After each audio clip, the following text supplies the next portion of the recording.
Moderna and the federal government have struck a deal to build an mRNA vaccine manufacturing plant in Canada. Here's the company's CEO speaking earlier in Montreal. I believe that this technology can allow Canada to be ready for the next virus. Whether it's a small outbreak or a big pandemic like the one we just saw, God forbid, Canada will be ready.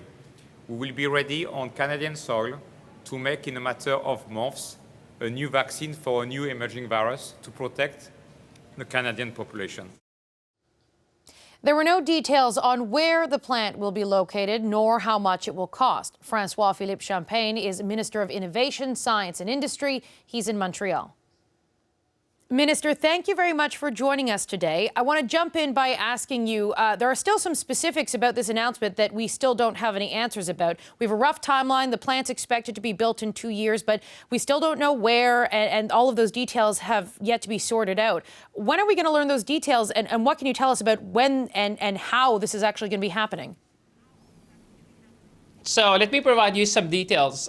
First of all, what we have negotiated with Moderna, I think it's quite extraordinary because, you know, we were in competition with a number of jurisdictions. I would say every G20 country would like to have Moderna set a factory in their own country, and we're the first. Actually, we're the first country to be able to host them. Not only that, but a center of excellence and a research and development center, which I think is quite phenomenal, to be honest, to make sure that we have mRNA capabilities here in Canada. So the details of the deal are that we expect them to have completed construction by 2024. They're still looking at a number of sites in Canada. You know, my job as Minister of Industry of Canada was to bring them north of the border. That's done.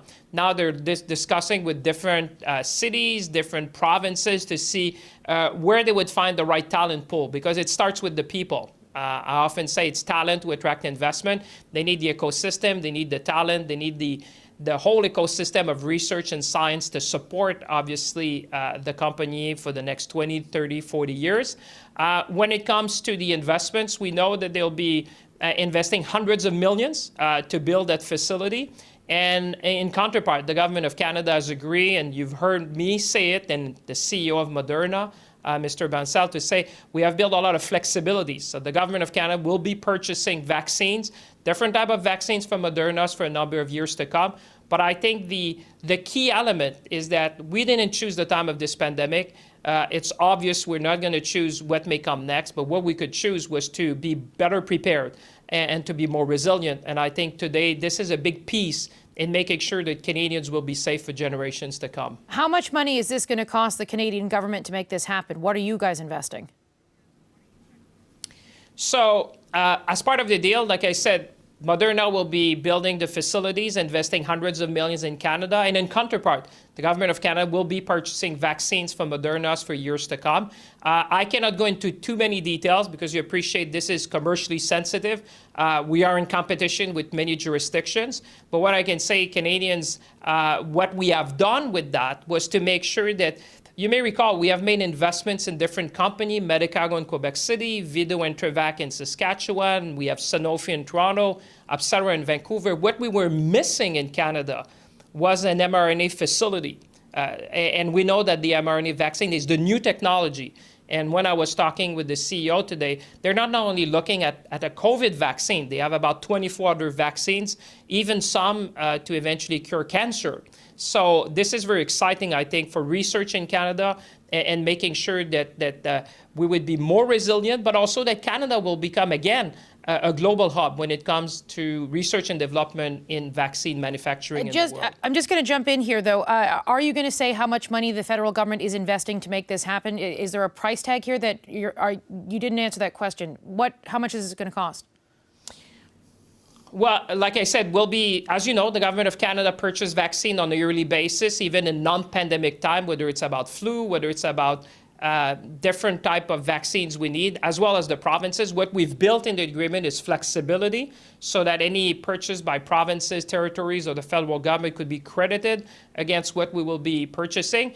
And the exact term of the purchasing arrangement with the company, just like other contracts where we have with manufacturers, they are commercially sensitive because what we got is a good deal for Canada. And obviously, this is part of the agreement we have with the company, and we'll finalize that with them over the next few weeks. So you're making the announcement today. There are still some details that need to be worked out, but are you in a rush to make this announcement happen before a potential election call? Well, I was in a rush to make sure we lock them in. When you have a company like Moderna, which could go in about any country of the world, when I spoke to the CEO one morning, he said he just had a head of state calling him before me.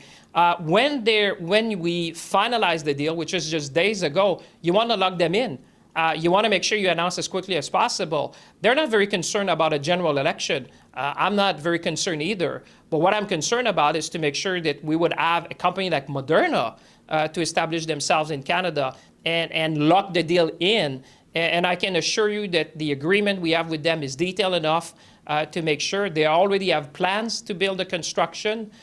They know what they're going to do. They're already advanced. And, 2024 is very short if you think that you're investing hundreds of millions US dollar to build the facility. So for me, that could not wait. This is about the health and safety of Canadians for generations to come. And as soon as I knew that we had a deal, you bet that I went out and make sure that we announced to lock it in. Now, I know you say you're not concerned about a potential election, but here in Ottawa, it's pretty much what everyone is bracing for. Both Conservative leader Erin O'Toole and NDP leader Jagmeet Singh say now is not the time to call an election because of a potential fourth wave of COVID. Personally, are you comfortable going to the polls or starting the election campaign process, even though we are seeing an uptick in cases?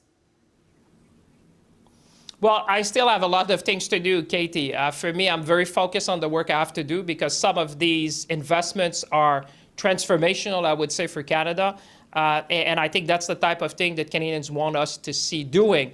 If there's an election, we'll be ready. That's part of our democratic process. But I can tell you my attention these days is to make sure that investments like this one will be sealed before whatever may come next. And my whole focus is about getting the job done for now. I get that you need to focus on the work at hand, and I get that this is part of the ongoing process. But given what is going on here in Ottawa and how everyone is gearing up potentially for possibly as early as later this week, what do you say to the opposition leaders who are saying do not call an election right now? I realize you're not the Prime Minister. I recognize that. But at the same time, you do sit around the cabinet table. You do have the Prime Minister's ear. When you hear the opposition leader saying now is not the time, we need to focus on public health, what do you say to that? Well, we're clearly focusing on public health. Look at what we're doing today. I would say to them, we need a parliament that can function. We need to make sure that we can continue to serve Canadians the best we can. You've seen, like me, Katie, the last few months and the last few weeks in particular, where we had systematic blocking by the opposition, a very important piece of legislation. The Prime Minister has spoken about that it was becoming difficult for us to deliver for Canadians. And as you know, we want to make sure we continue to deliver. This is an unusual time in the history. I mean, we've just come out, we're slowly coming out of the most important health crisis in a generation, the most important economic crisis in a century. And now is the time to focus on the future, what kind of society we want. And I think we have said we want to build back better, we want to build back greener. And we need to have the tools, and we need to have a parliament that functions in order to deliver for Canadians. And if we need an election to do that, we'll do it because we want to serve Canadians. But your government has survived all of its confidence votes. How can you say that it's not functioning? Parliament and Jagmeet Singh, the NDP leader, has openly talked about how he wants to continue to work with your government. It seems like the government's functioning just fine. Well, if they were so adamant, I mean, just think about the digital charter that we put forward that would have, if we had a chance to make sure that it passed Parliament, that we could have the most modern digital infrastructure and charter to give rights to consumers, to be first among the G20. I mean, this is a time in the history of the world where you need to take immediate action with a long-term vision. And if we need to have a parliament where we can pass these bills to make sure that Canada keeps on the forefront, to create jobs, to be more competitive, to bring other investments, if we need an election to do that, to make sure that we can function properly and deliver for Canadians, well, I'm sure Canadians will understand that, because what matters is to put Canada on its best foot for the future now. Minister, thank you so much for your time today. Thank you very much for having me. Thank you. Hi, Hi, I'm Vashi Capellos, host of Power in Politics. See more of our show by subscribing to the CBC News channel or click the link for another video.